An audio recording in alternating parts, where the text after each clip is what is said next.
Ikibazo cya mbere umuvandimwe yarabajije ni ku bijyanye n'umugabo ushobora kuba yafata umwanzuro akaba yigendeye kugira ngo akize ubuzima bwe. Hano hanze hari abagabo bahahamutse, hari abagabo rwose bahuye n'ibibazo. Iyo twumva mu makuru ngo umugabo ubwambure bwe bwose babuyoye babutwaye, ikibazo ubundi baba babugezeho bati, hari ahantu baba bahageze bati, haba hari imyiteguro idasanzwe buriya. Uko biri kose ndashyira ibintu mu binyobwa, nasinzira ndagira gutya, haba hari imyiteguro idasanzwe, n'ijisho ubwaryo kugira ngo ajye kurigeraho ari ryo rimwe arareba hafi biba bigoranye. Ukibaza hariya aba yahageze ate ngo agende ajye kuroba ibintu by'abandi abitwaye. Sasa rero umugabo yabona yuko ariho biri kugana, aba yavuga ati reka nkize ubuzima bwanjye. Ibi ngibi mbere na mbere, ikintu cya mbere ugomba kwitaho, hari aho Qur'an muri aya twigeze gusoma dutangirana, Qur'an irakubwira ngo nubona atangiye kwigomeka, nubona ibintu bitangiye kuba bibi, step ya mbere mwigishe, unamutoze, unongera umwibutse. Nubona byanze, imuka mu buryamo, nanamugaragariza imeze gute, n'ubundi ntabwo ari buze kuza guhinduka nta kutagize, nta kutigeze wigisha. Ubona yuko aho bigeze hari ibintu byawe bari buze kuza gutwara, bugiye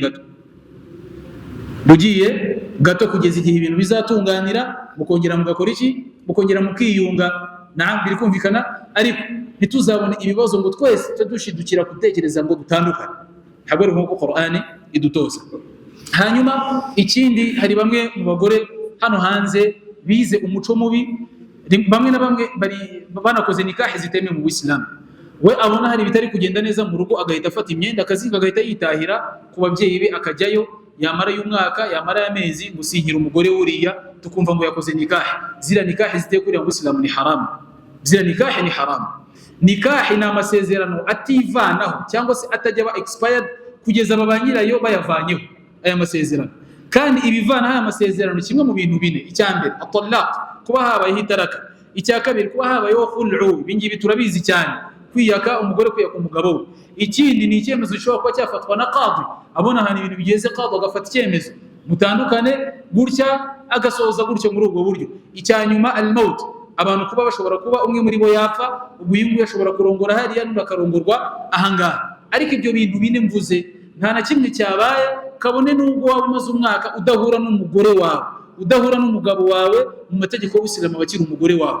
Kandi kirazira yuko ajya kurongorwa ahandi, kereka kimwe muri bino bintu bine tuvuze kibanje kubaho. Birumvikanye?